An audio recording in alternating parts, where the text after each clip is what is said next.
আজি যিহেতু আঞ্চলিক গঠন কৰিছে শিঙিমাৰী আৰু কাঞ্চনপুৰ কি ক'ব? হয়, আজি আমি উত্তৰ পূৰ্বাঞ্চল সংখ্যালঘু ছাত্ৰ সন্থা চমুকৈ নেমচুৰ কলিয়াবৰ জিলা সমিতিৰ অন্তৰ্গত যি আমাৰ শিঙিমাৰী আৰু আমাৰ কাঞ্চনপুৰৰ যুগীয়া দুটা গাঁৱৰে এটা আঞ্চলিক সমিতি আজি আমি গঠন কৰিলোঁ।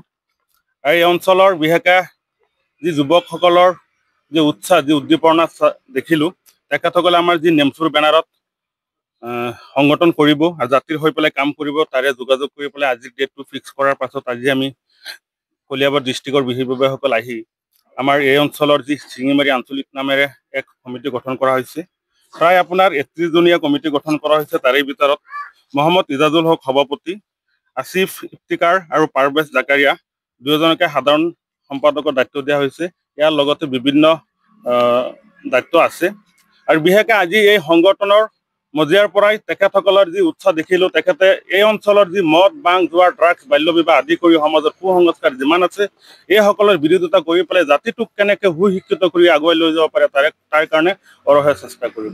আৰু বিশেষকৈ আপোনালোকে জানেই উত্তৰ পূৰ্বাঞ্চল সংখ্যালঘু ছাত্ৰ সন্থা আপোনাৰ অসমৰ লগতে 7টা ৰাজ্যতো বিভিন্ন ডিষ্ট্ৰিক্টত বিভিন্ন আঞ্চলিকত আমাৰ যি শিক্ষাৰ ক্ষেত্ৰত আমি আমাৰ জাতিটোৰ লগতে বিভিন্ন জাতিক শিক্ষাৰ ক্ষেত্ৰত আগুৱাই লৈ যোৱাৰ ক্ষেত্ৰত আমি যিমান কাম কৰিব লাগে কৰি আছোঁ। আৰু বিশেষকৈ বাল্য বিবাহ, শিশু শ্ৰমিক, মদ, বাং, ড্ৰাগছ ইয়াৰ বিৰোধিতাৰে আমি তীব্ৰভাৱে বিৰোধিতা কৰিছোঁ আৰু অনাগত দিনত আমি কৰি যাম।